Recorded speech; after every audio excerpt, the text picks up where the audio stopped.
بسم اللہ الرحمن الرحیم۔ خزائن القرآن، قرآن کریم کے علوم و معارف کا مجموعہ از افادات شیخ العرب والعجم عارف باللہ حضرت اقدس مولانا شاہ حکیم محمد اختر صاحب رحمۃ اللہ علیہ۔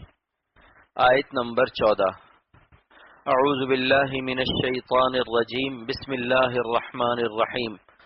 ربنا لا تزغ قلوبنا بعد اذ هديتنا وهب لنا من لدنك رحمة انك انت الوهاب۔ ترجمہ: اے ہمارے پروردگار، ہمارے دلوں کو کج نہ کیجیے بعد اس کے کہ آپ ہم کو ہدایت کر چکے ہیں، اور ہم کو اپنے پاس سے رحمت خاصہ عطا فرمائیے، یعنی راہ مستقیم پر جمع کر رکھیے، بلا شبہ آپ بڑے عطا فرمانے والے ہیں۔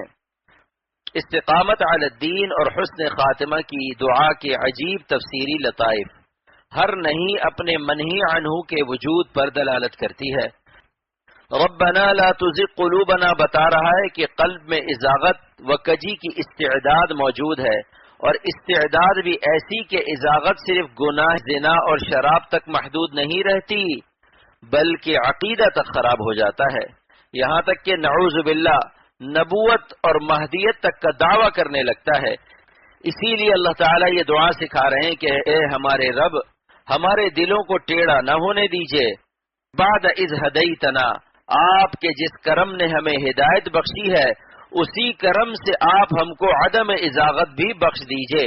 عدم ازاغت کی درخواست میں طلب ہدایت کی درخواست موجود ہے، اور عطائے ہدایت اور بقائے ہدایت اور ارتقاء ہدایت کی بھی درخواست ہے، تاکہ ہمارا قلب ٹیڑھا نہ ہونے پائے اور دل میں کجی گناہوں سے آتی ہے، خصوصاً اس زمانے میں بدنظری کے گناہ سے دل بالکل تباہ ہو جاتا ہے، کیونکہ بدنظری پر سرور عالم صلی اللہ علیہ وسلم کی بد دعا ہے، لعن اللہ الناظر والمنظور الیہ۔ تو نگاہ کی حفاظت نہ کرنے سے یہ شخص لعنت میں آ گیا، اور لعنت کے معنی ہے البعد عن الرحمتی۔ جب رحمت سے دوری ہوئی تو اللہ تعالیٰ کی حفاظت ہٹ گئی، الا ما رحم ربی کا سایہ اس سے ہٹ گیا، اور نفس امارہ کے شر سے بچنے کے لیے سوائے سایہ رحمت حق کے اور کوئی راستہ نہیں۔ لہذا سایہ رحمت ہٹنے سے یہ شخص نفس امارہ بالسوء کے بالکل حوالے ہو گیا۔ اب نفس اس سے جو گناہ کرا دے وہ کم ہے، کیونکہ السوء میں الف لام استغراق کا ہے۔ ابتدائے عالم سے قیامت تک گناہ کے جو اقسام و انواع ایجاد ہوں گے سب اسلام میں شامل ہیں، پس اس کے گناہوں کی تاریخ ایسی بھیانک ہو جائے گی جس کا وہ خود تصور نہیں کر سکتا تھا۔ لہٰذا اے اللہ، آپ کے جس کرم نے ہمیں ہدایت بخشی ہے، اپنے کرم سے اس ہدایت کو باقی بھی رکھیے اور اس میں ترقی بھی عطا فرمائیے، عطائے کرم بھی فرمائیے، بقائے کرم بھی فرمائیے، اور ارتقائے کرم بھی فرمائیے۔ وہب لنا، اور ہمیں ہبہ کر دیجئے۔ کون سا ہبہ؟ جس میں ہمارا نفع ہو۔ لنا میں لام نفع کا ہے، من لدن کا رحمتن، اپنے پاس والی رحمت، اپنی خاص رحمت ہم کو ہبہ کر دیجئے۔ یہاں عام رحمت کا سوال نہیں کیا جا رہا ہے، کیونکہ شروع میں عدم ازاغت کا سوال کیا گیا، اس لیے یہاں وہ خاص رحمت مانگی جا رہی ہے جو ازاغت اور کجی سے قلب کو محفوظ فرما دے۔ علامہ علوسی رحمۃ اللہ علیہ فرماتے ہیں، المراد بهذه الرحمت الاستقامت علی الدین وحسن الخاتمت۔ اور لفظ ہبہ سے کیوں مانگنا سکھایا گیا؟ کیونکہ استقامت علی الدین اور حسن خاتمہ وہ عظیم الشان نعمت ہے جس کی برکت سے جہنم سے نجات اور دائمی جنت نصیب ہوگی۔ یہ ہماری محدود زندگی کے محدود اور ناقص مجاہدات اور ریاضات کا صلہ ہرگز نہیں ہو سکتی تھی۔ اس لیے اللہ تعالیٰ نے اپنے بندوں کو متنبہ فرما دیا کہ خبردار، میری اس رحمت خاصہ کو اپنے کسی عمل اور کسی مجاہدہ اور کسی ریاضت کا بدلہ نہ سمجھنا، کیونکہ حسن خاتمہ میرا وہ عظیم الشان انعام اور وہ غیر محدود رحمت ہے جو دائماً دخول جنت کا سبب ہے، جس کا تم کوئی معاوضہ ادا نہیں کر سکتے۔ کیونکہ مثلا اگر تم نے 100 سال عبادت کی تو قانون اور ضابطہ سے 100 سال تک تمہیں جنت میں رہنے کا جواز ہو سکتا تھا، لیکن محدود عمل پر یہ غیر محدود انعام اور غیر فانی حیات کے ساتھ غیر فانی جنت عطا ہونا، یہ صرف میری عطا اور میرا کرم ہے۔ اس کرم کا سبب محض کرم ہے، لہذا میری یہ رحمت خاصہ اور انعام عظیم لینے کے لیے لفظ ہبہ سے درخواست کرو، کیونکہ ہبہ بدون معاوضہ ہوتا ہے، اور ہبہ میں واہب اپنے غیر متناہی کرم سے جو چاہے عطا فرما دے۔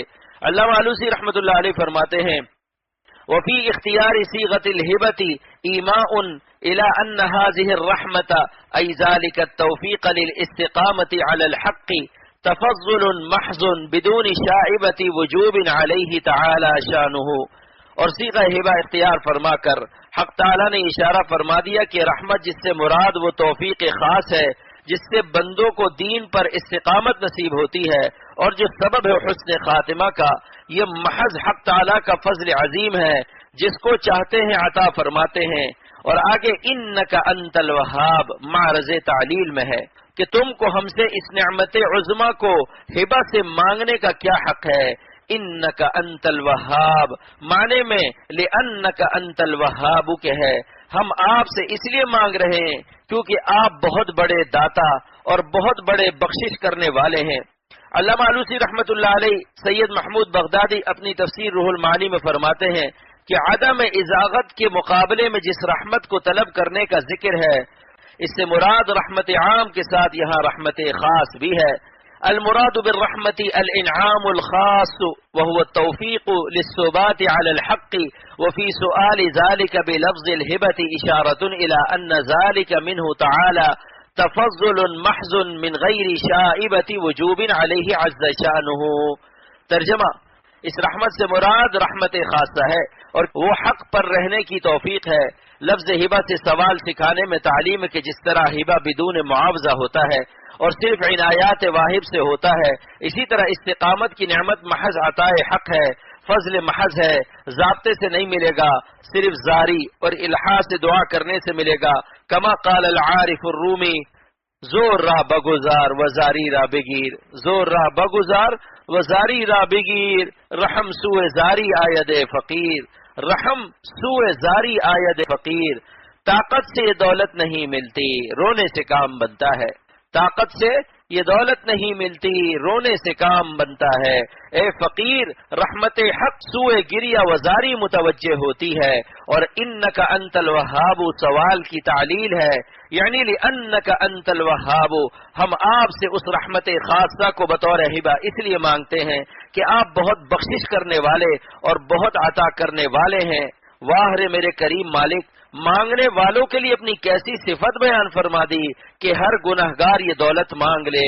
یہ نعمت ہدایت اور توفیق حق تعالی کی ولایت کی تفسیر ہے۔ اللہ ولی الذین آمنوا یخرجہم من الظلمات الی النور۔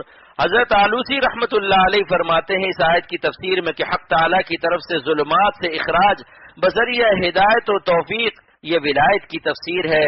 یخرجہم بہدایتہ و توفیقہ وہو تفسیر الولایت، اور ولی کی تفسیر میں فرمایا ای معینہم و محبہم و متولی امورہم و افراد النور لوحدت الحق و جمع الظلمات لتعدد فنون الضلال، یعنی اللہ تعالیٰ ان کا معین ہے اور ان کا محب ہے اور ان کے امور کا متولی ہے، اور نور کو مفرد بیان فرمایا بوجہ اس کے کہ حق ایک ہوتا ہے، اور ظلمات کو جمع کے صیغے سے بیان فرمایا بوجہ اس کے کہ گمراہی کے انواع متعدد ہوتے ہیں۔